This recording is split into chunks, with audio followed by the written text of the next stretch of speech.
યુગ ઋષિનો સંદેશ। ગૃહસ્થ પછી વાનપ્રસ્થ બનો।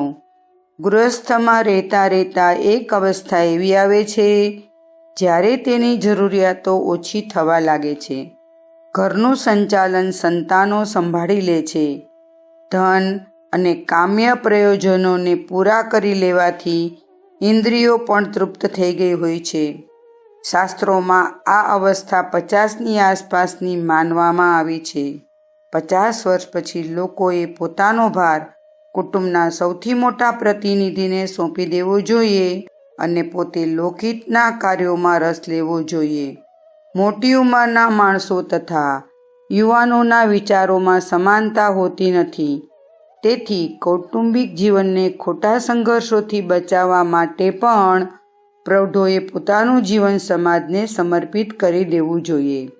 ઉદર પોષણ માટે અથવા તો જ્યાં સુધી વારસદારો પરિપક્વ ન થઈ જાય અને ઘરના વડીલના માર્ગદર્શનની જરૂરિયાત હોય ત્યાં સુધી માણસે ઘરનો સંપર્ક રાખવો જોઈએ, પરંતુ તેણે પોતાને ફક્ત વ્યવસ્થાપક માનીને રહેવું જોઈએ અને જીવનનો મોટો ભાગ આત્મચિંતન તથા પરોપકારની સાધનામાં ખર્ચવો જોઈએ।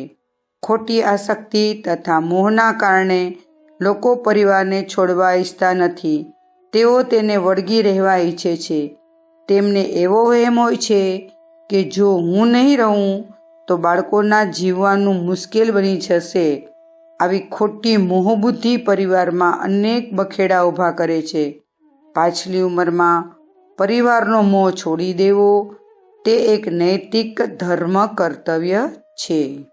અખંડ જ્યોતિ, જૂન 1965, પૃષ્ઠ 32, સંદર્ભ ગ્રંથ યુગ ઋષિનો સંદેશ।